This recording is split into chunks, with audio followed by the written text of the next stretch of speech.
Hi, everybody. I'm Jim Rohn. What a pleasure it is for me to come and visit with you for just a few minutes here today. Tell you briefly a little bit about my story and share some ideas that might be beneficial.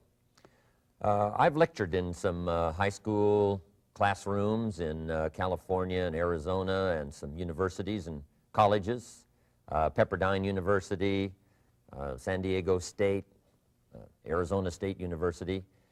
And so I've had a chance to talk to kids that are interested in themselves and interested in their future, interested in America, interested in what they can do with their lives, and listening to stories that might be beneficial. And I don't have a chance to, visit all of the schools and universities around the world, so this is a great chance for me by video to have a chance to tell you my story. Just briefly, let me tell you my story. I grew up in Idaho, farm country. My father still lives on the old homestead where I grew up, southwestern Idaho. He'll be 91 his next birthday, and I'm very proud of him. I went to high school. I graduated. I went to college 1 year. Halfway through my second year, I decided I was smart enough, so I quit. One of my major mistakes. I should have stayed in school. But I thought, heck, I'm smart enough to get a job. And back then I thought, that was it. If you're smart enough to get a job, what else would you need? Found out later, a big mistake. But anyway, I quit school at age 19, went to work. A little while later, persuaded a beautiful young lady to marry me with a lot of fancy promises. And fortunately for me, we got married. A little while later, I started my family. And I'm out there working hard, doing the best I thought I could. But year by year, I kept falling a little further behind, buying a little more than I could conveniently pay for on time. And the creditors are finally starting to call saying, hey, you told us the check was in the mail. I'm not feeling at all good about that. About age 25, I've got pennies in my pocket, I've got nothing in the bank, and way behind on my big mouth promises to my family, and wondering what could I do to make my life better. I was willing to work hard. That was not my problem. But I just wasn't making the progress I wanted to make. And then good fortune came my way. Sometimes it's difficult to describe good fortune, why something remarkable happens to you at a particular time.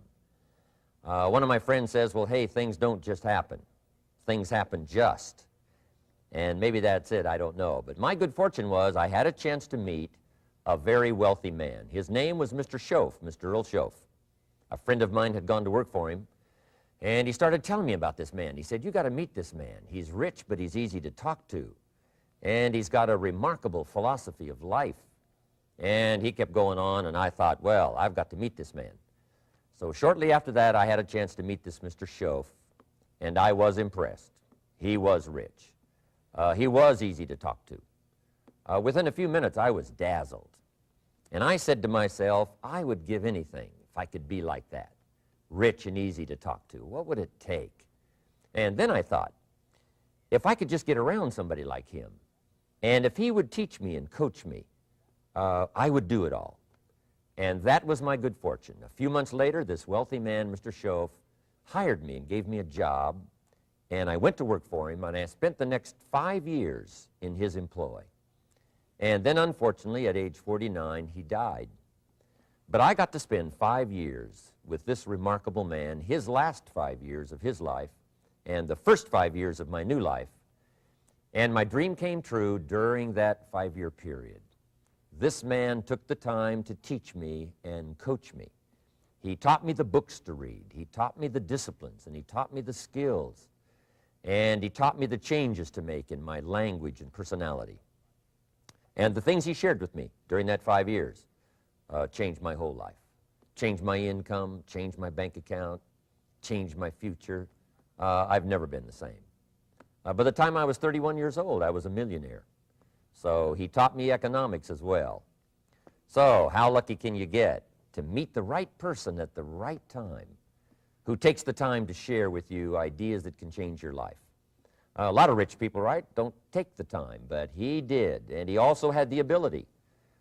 Some people want to share their experiences, but they don't quite know how to say it, but he had it all, and he used language that I could understand, and those ideas greatly affected my life. I wish he was still alive today. If he was, I'd be calling him today one more time, thanking him for the time he spent with me sharing his life and his experiences that so dramatically affected my life. Then, how I really came to be invited to speak to you today. 30-plus years ago, I was living in Beverly Hills, California. And a friend of mine one day said, "Jim, you've got to come and tell your story to my service club." He belonged to the Rotary Club.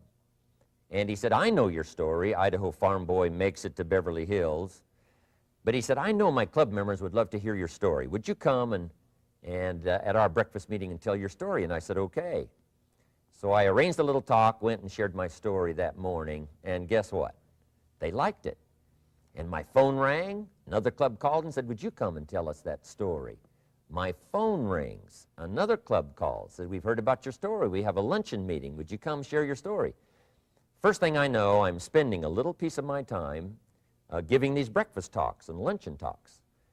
And then one day, a man who heard my talk about 3 times said, "Would you come and talk to my management and salespeople?" He said, "I've got this little company going, and he said, if you would spend some time talking with my management and salespeople, I'd be happy to pay you." And I thought, wow, wouldn't that be something?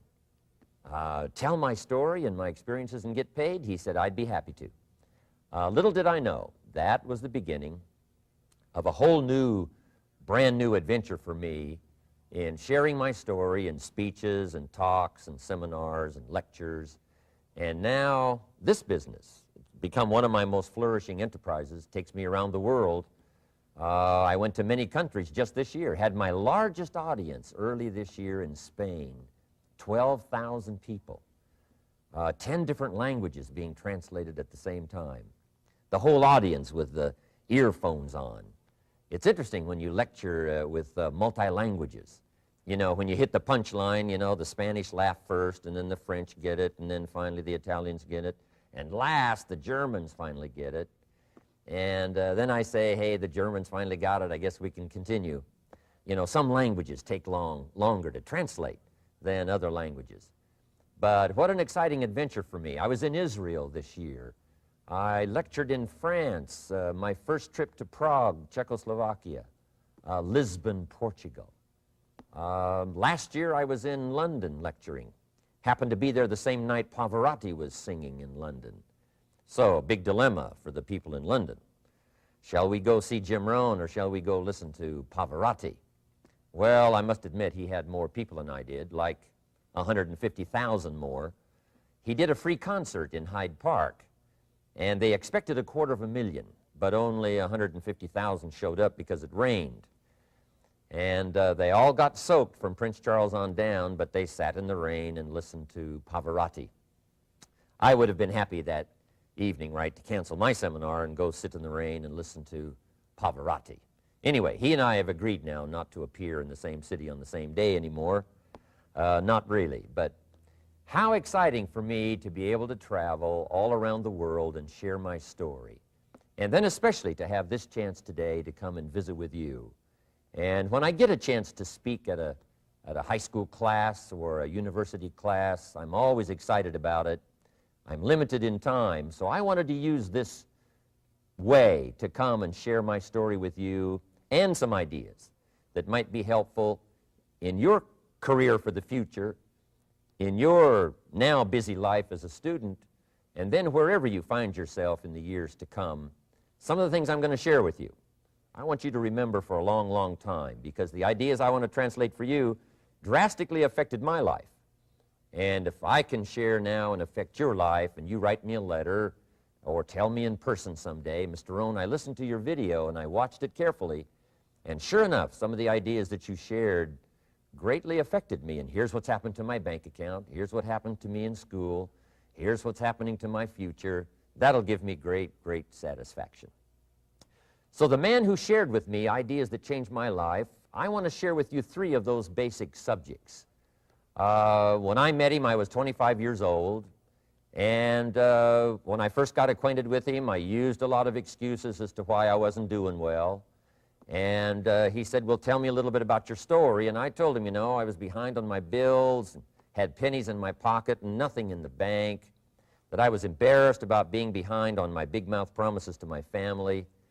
And then he gave me one little simple phrase that really forever changed my life. And here's what he said: Mr. Rohn, if you want the future to change for you, you've got to change. And he said, if you don't change, the next 6 years of your life is going to be just like the last 6. You'll still be behind on your bills. You'll still be behind on your promises. But then he gave it to me in the form of a promise.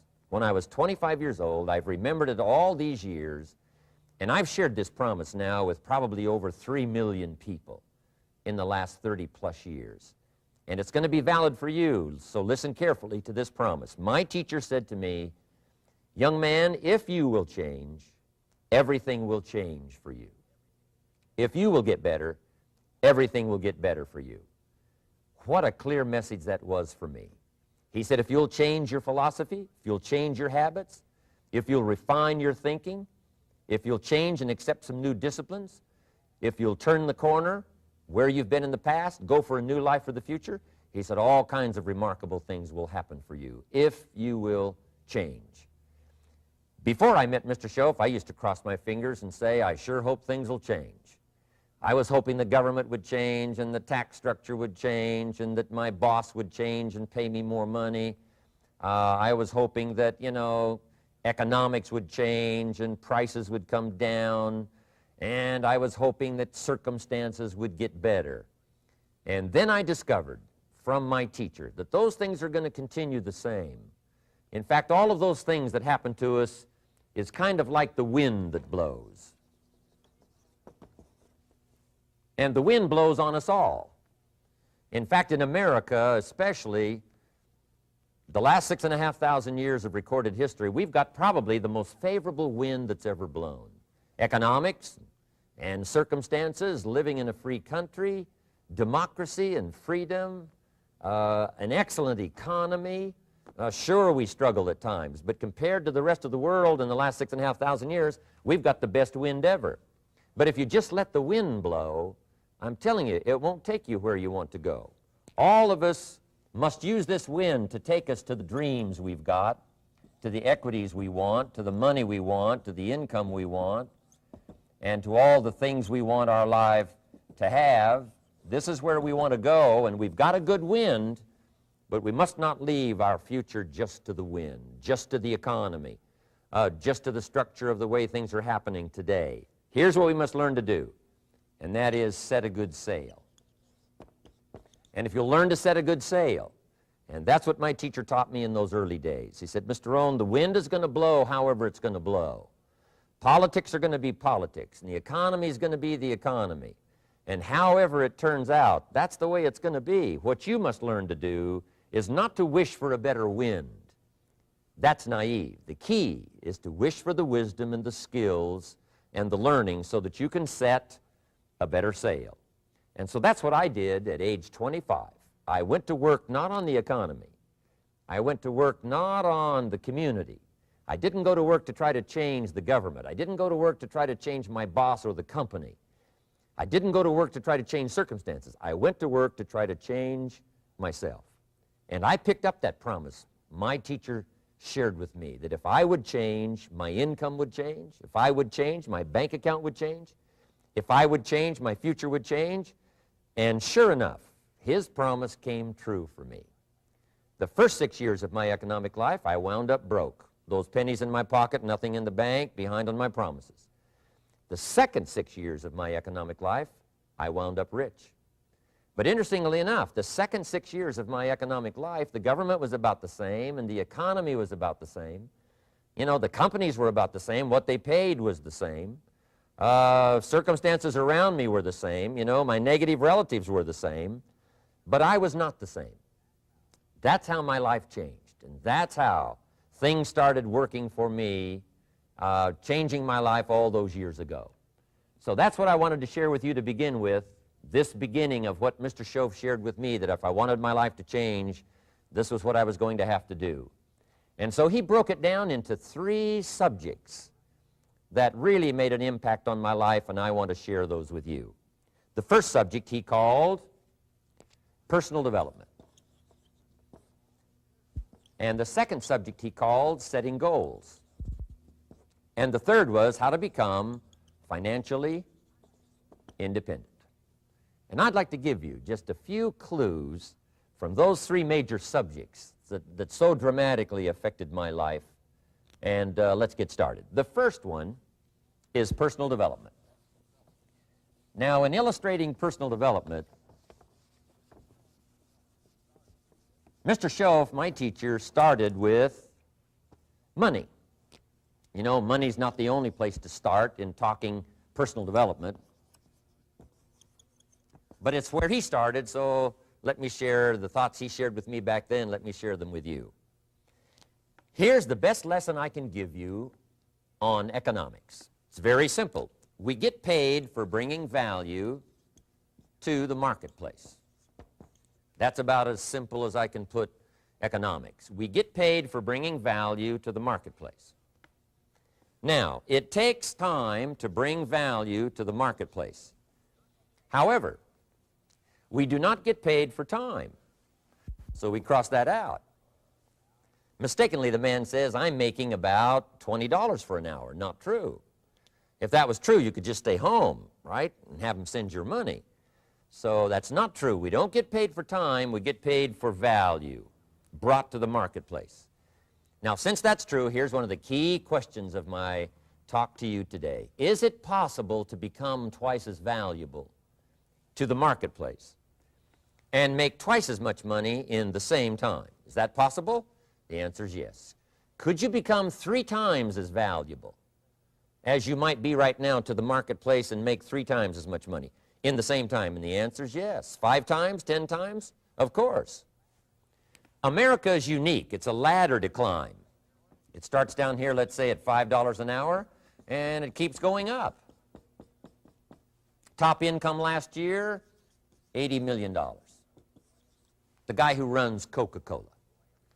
Now, that's a heck of a ladder. That's why everybody wants to come here, right? The boat people are not headed for Vietnam.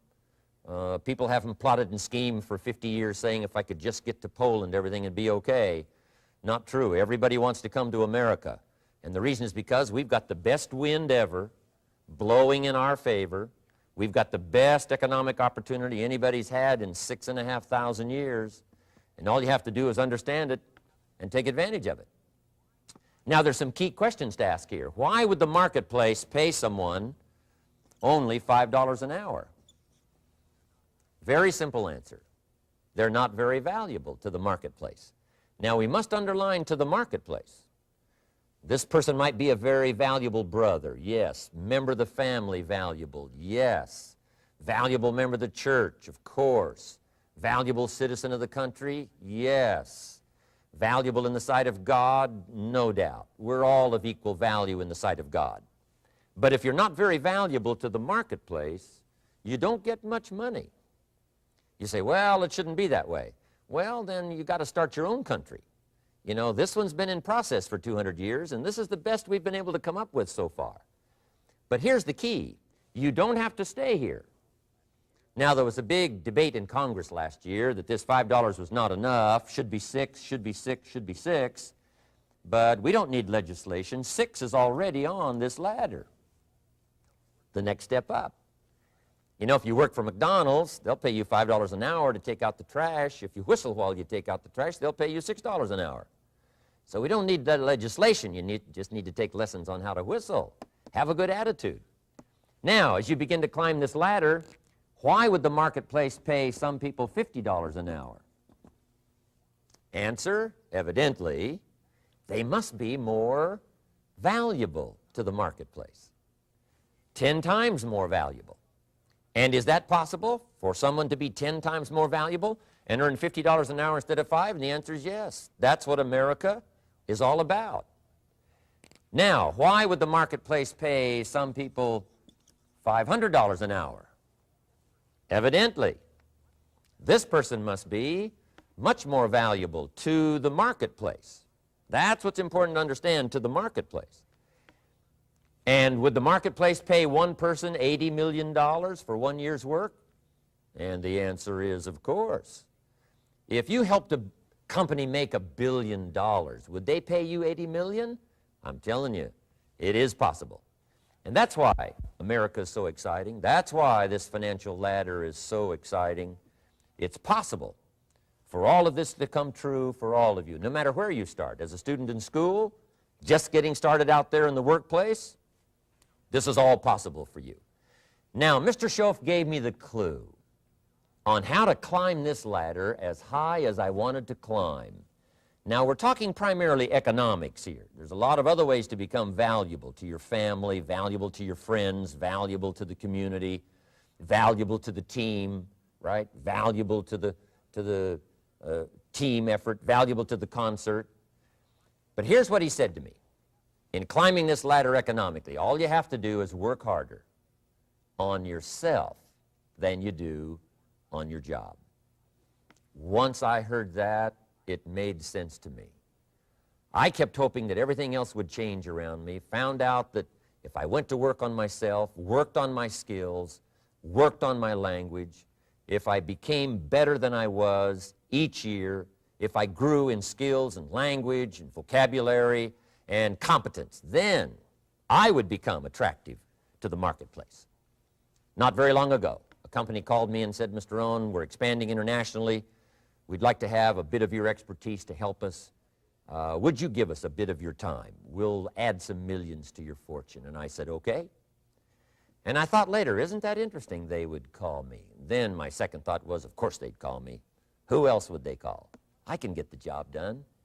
Now, what a contrast for me, farm boy from Idaho, raised in obscurity, parents of modest means, broke when I was 25. How come I would get a telephone call and someone offer me a lot of money to help them in expanding around the world? Simple answer, evidently, something happened to me between age 25 and where I am today. And I can tell you where it all started. From my teacher, Mr. Schoaf, who said to me, we don't have to change what's going on out there. That's the wind that's blowing. All we have to do is change what's going on in here. And now there's several ways to do that on personal development. And let me give you those ways. Here's the first one. We must learn from personal experience. Pretty simple. Learn from what happens to you. Take a look back over the last few months. Did you make some mistakes? How could you correct those for the future? Take a look back over the last year. Have you done it right or done it wrong? Let's correct it for the next year. Learn from your personal experience.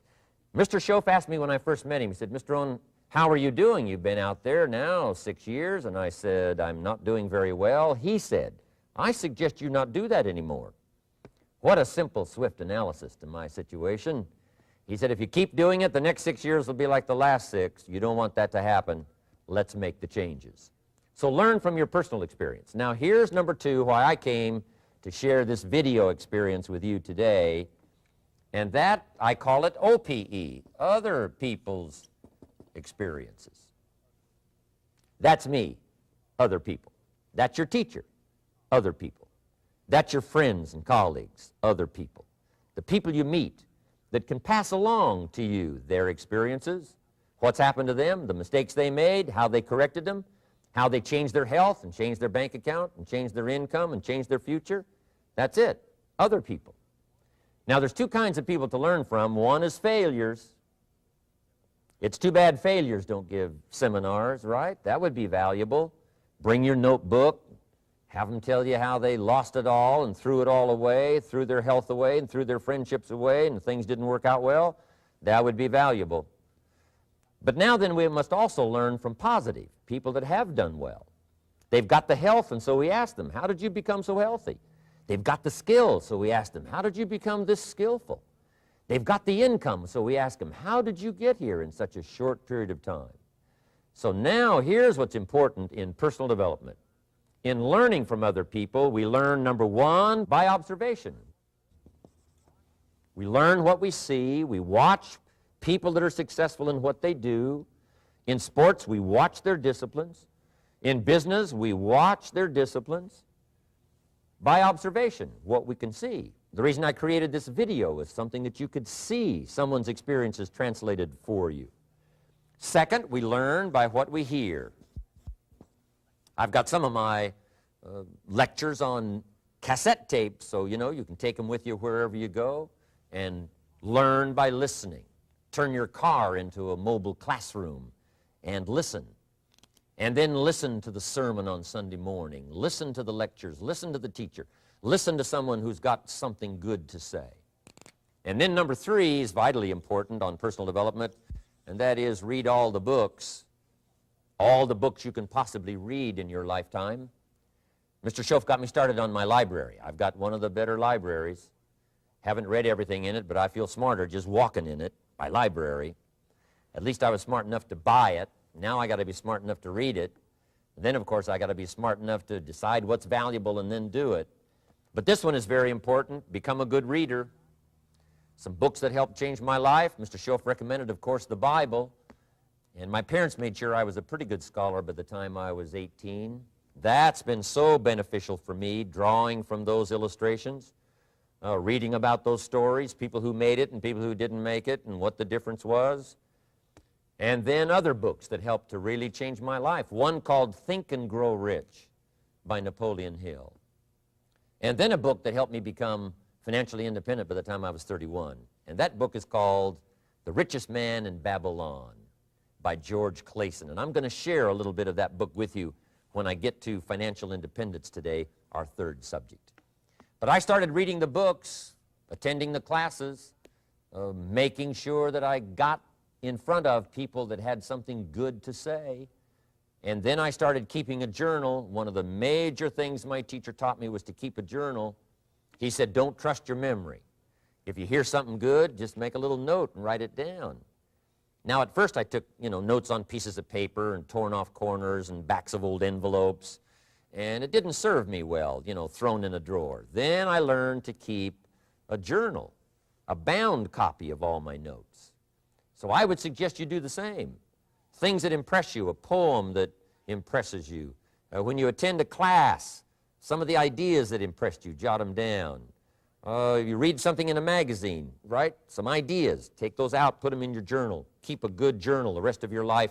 This will serve you well. My journals make up a significant portion of my own library. And if you saw my library and saw my journals, I tell you what you'd have to say. This is the library, and these are the journals of a very serious student. No wonder Mr. Rohn is invited to lecture and speak on his experiences around the world. So I want the same thing to happen to you. Value captured that you can resort to later, go back over it and review it, and let it become valuable to you.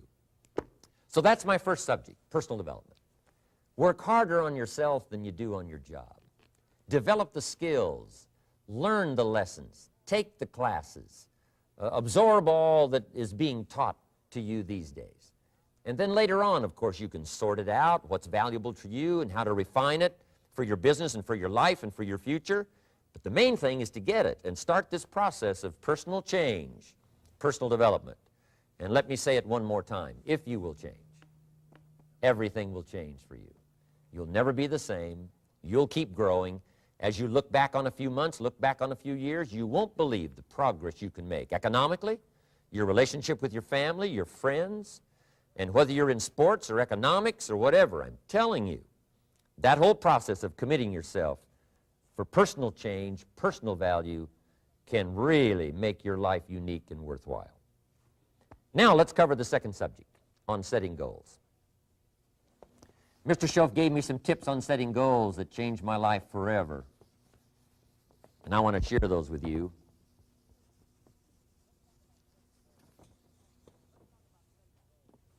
So let's talk about setting goals, and I also want to tie it to personal development, and you'll see how I'm going to do it as I progress here. Setting goals.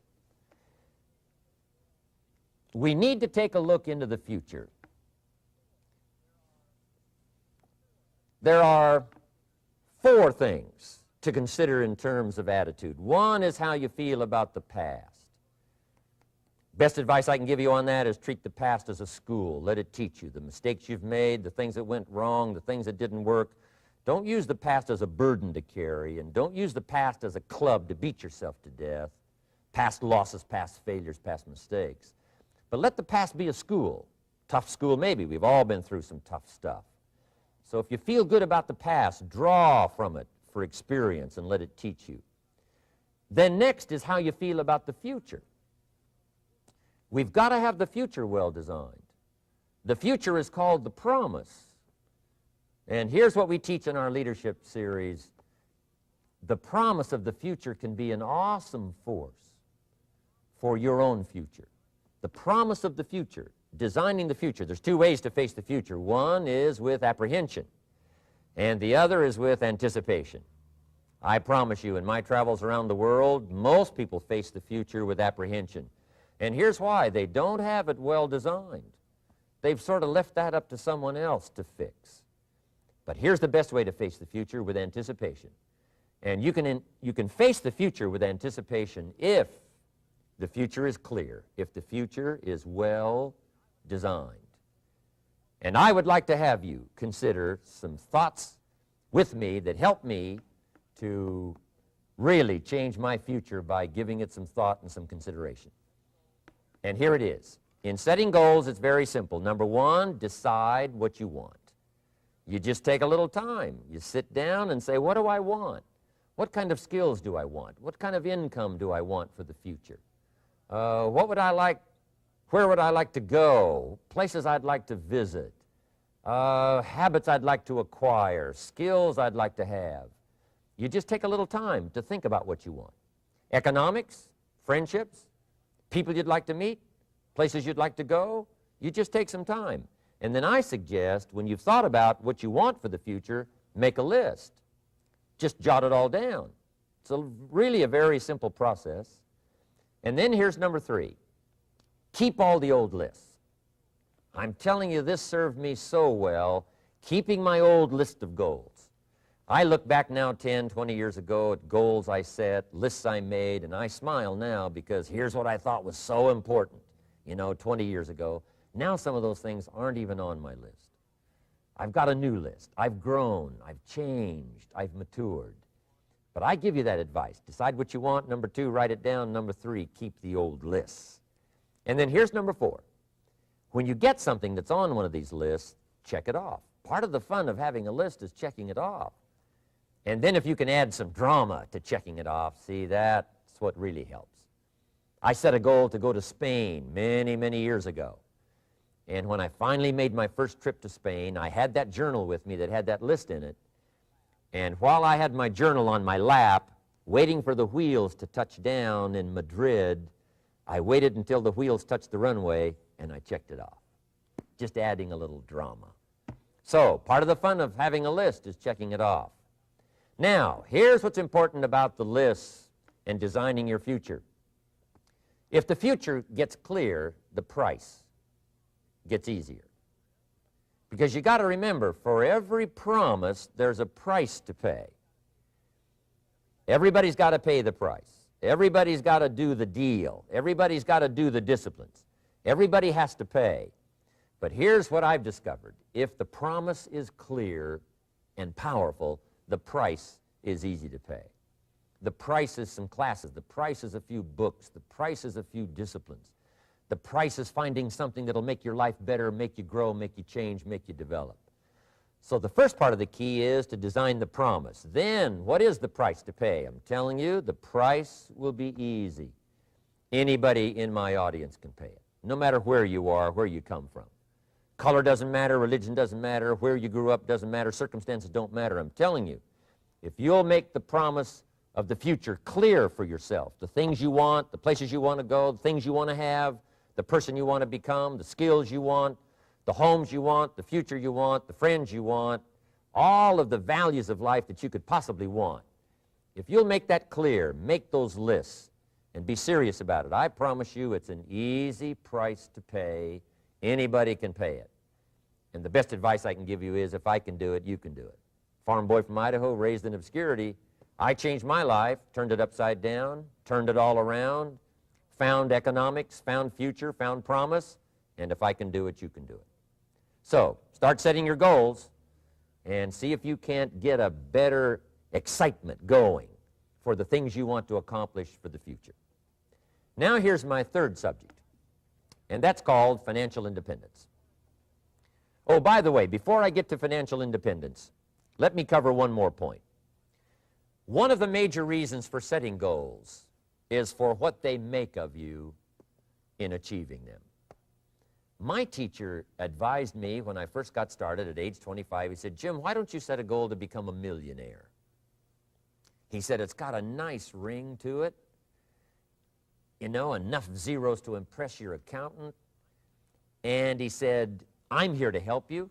You're only 25 years old. You've been to 1 year of college. You've got a beautiful family, every reason to do it. Why don't you set a goal to become a millionaire? And he said, here's why. And I thought, he doesn't need to teach me why. Wouldn't it be nice to have $1 million? He said, no, then you'll miss it. He said, here's why. For what it will make of you to achieve it. I'm telling you, that statement changed my life. Set the kind of goals that will make something of you to achieve them. He said, now, once you become a millionaire, what's important is not the money. I thought, that's kind of strange teaching.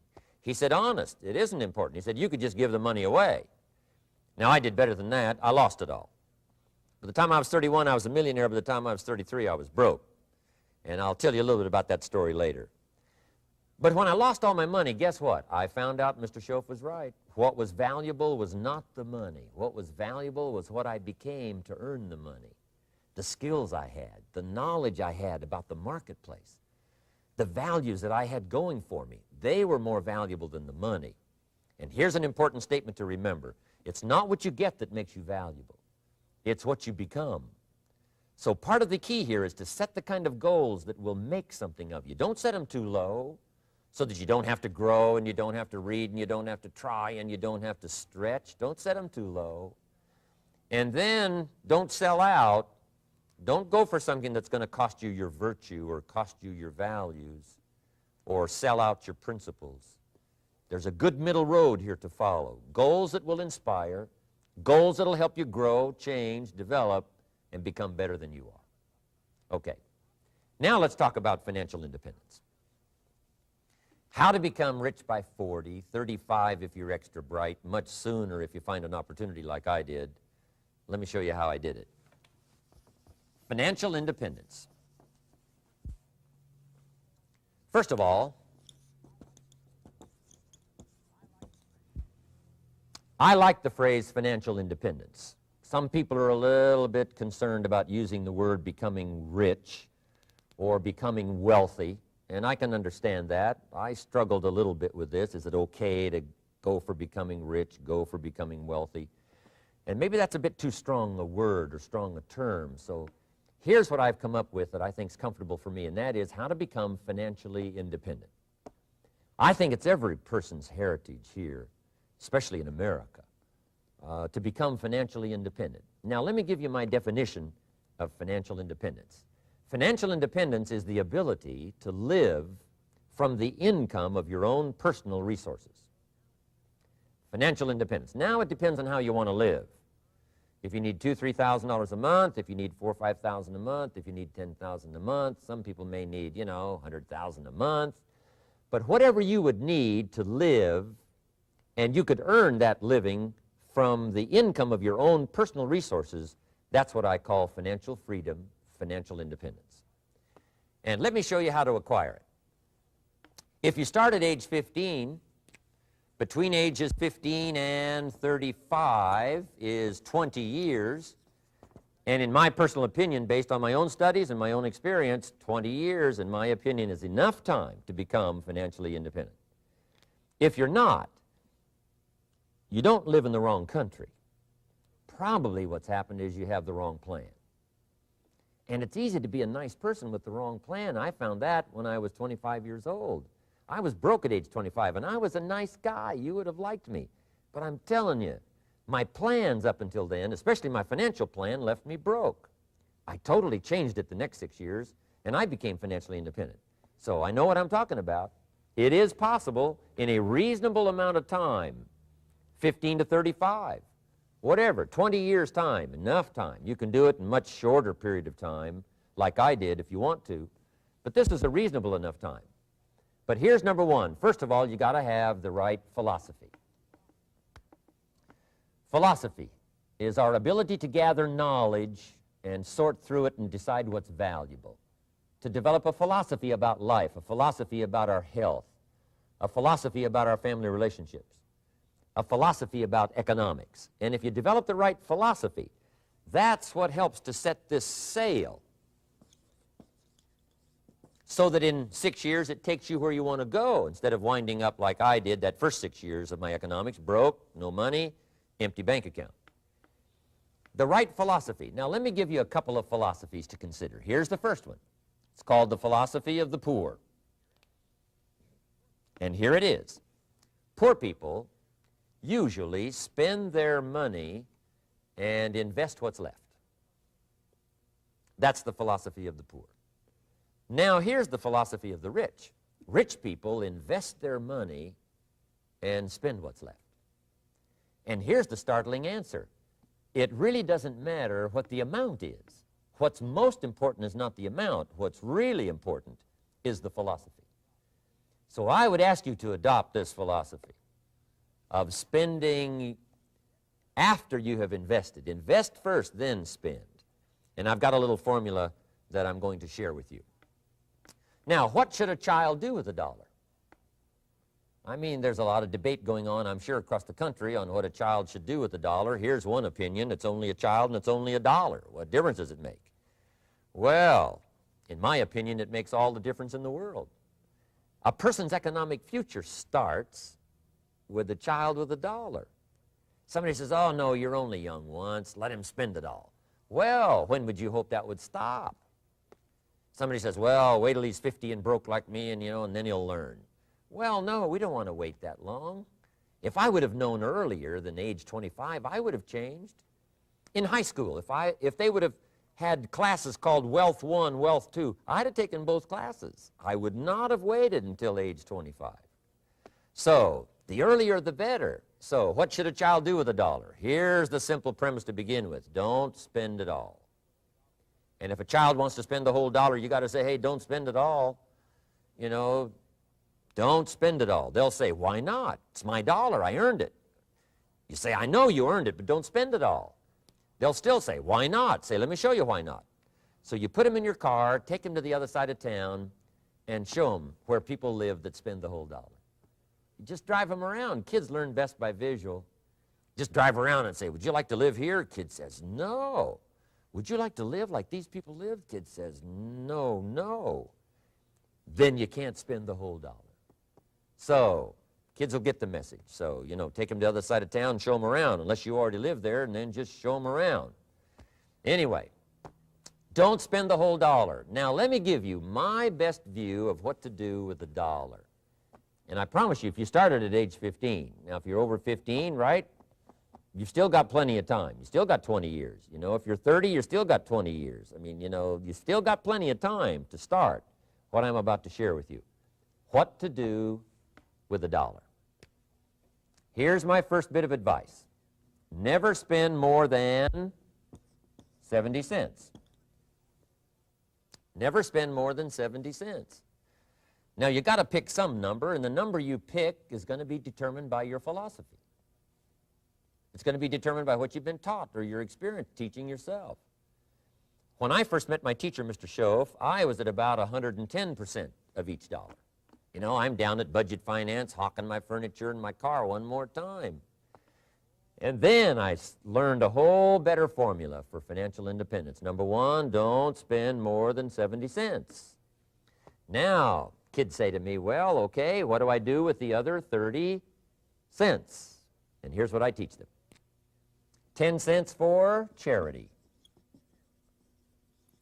Charity or church, or helping people that can't help themselves. 10 cents to support worthy projects, projects that you feel good about. 10 cents out of every $1. It's called being generous with part of what you've taken out of society. Now, in my opinion, nothing teaches us character better than generosity. No class, no teacher, no book teaches character better than generosity. And the best time to start is when the amounts are small And I know if kids learn these lessons well, they'll give a dime out of a dollar, help people that can't help themselves, support worthy projects. Or if you belong to a church, they teach tithe, piece of. That's very important. Now, because when the amounts get larger, sometimes it's a little more difficult. You know, giving 100,000 out of a million, someone says, oh, if I had a million, I'd give 100,000. I'm not sure. That's a lot of money. So the time to start is when the amounts are small, 10 cents out of the dollar. Okay, next 10 cents I call active capital. Active capital means do something to make a profit. Active capital. Set aside a portion of your income. Wages are okay, but I'm telling you, wages will make you a living. Profits will make you a fortune. So set aside part of your income as capital, called active capital. Any kind of project you can possibly think of, you can possibly come up with. I'm going to write a new book, I think, for kids. I think the title is going to be, Of Course, Kids Should Pay Taxes. It's kind of an interesting title. In California, kids do pay taxes. When a child walks into 7-Eleven, buys something that costs $1, the proprietor says, give me 7 more pennies. And the child says, hey, what's these 7 pennies for? And the proprietor says, that's the taxes. Kid says, well, hey, I'm only 8 years old. Proprietor says, congratulations, you're my youngest taxpayer. Give me the money. So in California, where I live, kids do pay taxes. Big question is, should they? And my book will answer that question. Of course, kids should pay taxes. Nothing is for free. If you want to ride your bicycle on the sidewalk instead of in the mud, you got to pay the 7 pennies. Nothing is free, so we all have to pay. So, 10 cents out of your living, out of the money you earn, set aside for capital. Capital to try your best to show a profit. And in my book, it's going to be all kinds of ways kids can make money, right? 2 bicycles, one to ride and one to rent. I mean, you know, it doesn't take long to figure out some enterprise that'll start making a profit. Then you must jot this down if you're taking notes. Profits are better than wages. 1, you can't usually start wages until you're about 16, 15, 16, but you can make a profit long before you're eligible to start earning wages. And then there's no limit to profits, and they can double and triple and quadruple. You know, there's no limit. It's incredible how fast profits can grow. So profits are better than wages. Wages make you a living. Profits make you a fortune. Now, the third 10 cents is vitally important. I call it passive capital. Capital you let somebody else use. A financial institution, stocks and bonds, mutual funds, whatever. Let someone else use it. You furnish the money. They use it to make a profit, but they pay you for the use of it, called interest. And here's one of the things that'll make you financially independent fairly quickly, and that's called compound interest. And this is how you get it. Letting someone else use a portion of your money, your substance. They show the profit, they pay you interest. And this passive capital, I'm telling you, over a sustained period of time, if you'll develop this little 10, 10, 10, and 70, especially starting at age 15, I'm telling you, by the time you're 35, you will be financially independent. You'll have the ability to live from the income of your own resources. And then one more point on passive capital. There's a Bible philosophy. I'm an amateur on the Bible. But there's a Bible philosophy that teaches the borrower is servant to the lender. And if you want to be in a powerful position as you grow older, finally when you become mature, maybe have your own business, things have worked out for you for the future, the position you always want to be in is the power position, and that's called the lender. The lender is the power position. So if kids learn early enough, and then you ask them what they'd like to be when they grow up, I'm telling you, once they understand, they'll say, well, one of the things I want to be is one of those lenders. That's the power position, not the spender. No, you'll be pitied the rest of your life if you just become a spender. You got to become a lender. And I think this is one of the formulas to follow. 10 cents out of every dollar. Let someone else use it. Be the lender, power position. Then try to show a profit. Can't we teach our children how to take $1, search the neighborhood, find a broken wagon, pay $1 for it, bring it home, you know, clean it up, sand it until it's clean, paint it red till it shines, straighten out the wheels till they're true, take it back to the neighborhood, sell it for $5? Anybody can do that. Now, does the child deserve $4 profit? And the answer is yes. Society now has a mended wagon. And that's what America's all about. Finding something, touching it, making it better, making a profit, taking part of your resources, helping people who can't help themselves. Let someone else use it to make a profit. Some projects require more capital than one person has. Exciting. And then let them pay you for the use of it. America's had this philosophy now all these years. Communism has taught all these years capital belongs in the hands of the state, not in the hands of the people. We've been teaching all these years capital belongs in the hands of the people, not in the hands of the state. And we turned out to be right. Capital in the hands of the kids, capital in the hands of the people. Enterprises that make a profit, enterprises that grow. It's the hope of our future. So that little simple formula, I hope, will help you. Now, one more key on financial independence, and that is attitude. Attitude. Here's number one. I used to say, I hate to pay my bills. My teacher straightened me out on that. He said, let's see, Mr. Rohn, what you hate to do is pay $100 on an account and reduce your liabilities and increase your assets. I said, well, no, not if you look at it that way. He said, well, it all depends on how you look at it. So wouldn't you love to pay your bills, reduce your liabilities, increase your assets? You got to have that kind of attitude. I found out the same attitude about taxes. I used to say, I hate to pay my taxes. And Mr. Shove said, well, that's one way to live. But don't you understand? Taxes is how we care and feed the goose that lays the golden eggs. Wouldn't you want to do your share? Someone says, yes, but the goose eats too much. Probably true. But hey, we all eat too much. We all need to go on a diet. Better a fat goose than no goose. So I finally became a happy taxpayer. Now, I think taxes are too high, so I'm working to get taxes lowered for our economic future. But then whatever they turn out to be, I gladly pay, do my part, because that's what makes the whole system run, each of us doing our part. Now, I want these three subjects to be valuable for you.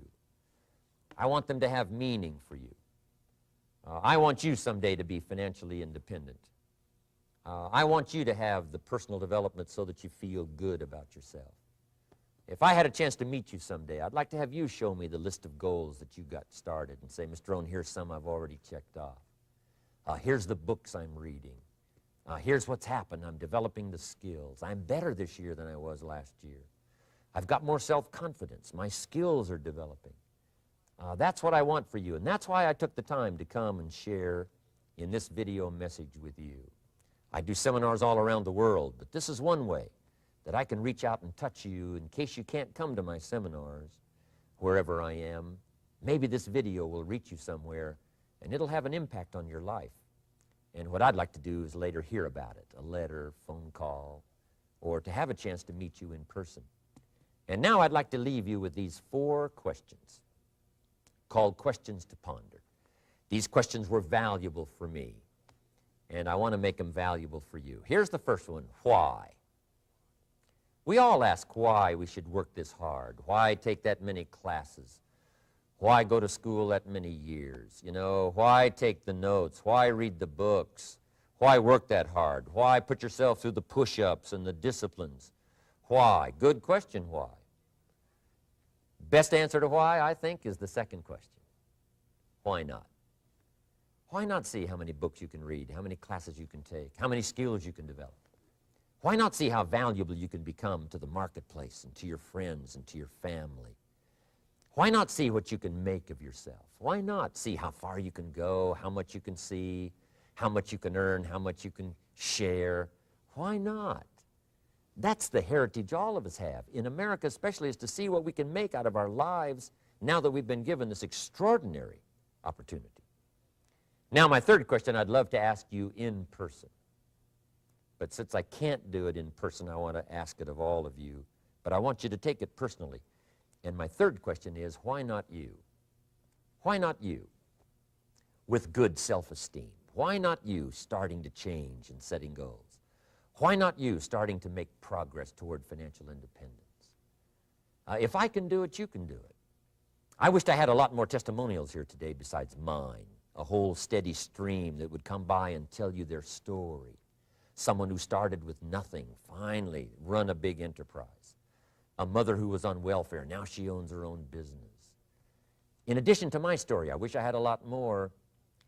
And if all of them told their story, guess how they would probably wind up their story? They'd probably say, just like me, why not you? If we can read, you can read. If we can change, you can change. If we can figure it out, you can figure it out. If we can turn it around, you can turn it around. There isn't anything you can't accomplish. That's what those testimonials would say. And so I want to say it to you personally. Why not you? You've got the brains, you've got the stamina, you've got the vitality, you've got the interest, you've got your life ahead of you, you've got the future. You can do it. If anybody can do it, you can do it. If one of us can do it, hey, we all can do it. And now here's my last question. Why not now? This is a good time as the 20th century starts to wind down, a few more years as we get ready for century 21. What a good time to set your goals, work on yourself, work on your skills. What a good time to get it together. What a good time to start this process. Personal development, growing, changing, developing, having a good plan for your money and for your life and for your future. Why not now? And I hope I have a chance to see you one of these days and share with you the experience, the reaction, the response you might have had from my message today. And until I get a chance to see you on this side of the world or the other side of the world, in some school or some seminar, or maybe I'll come and speak for a company that you work for someday. I hope I get a chance to meet you. Until then, I wish you the best. I want all that I've gotten to be yours and much, much more. God bless. Goodbye.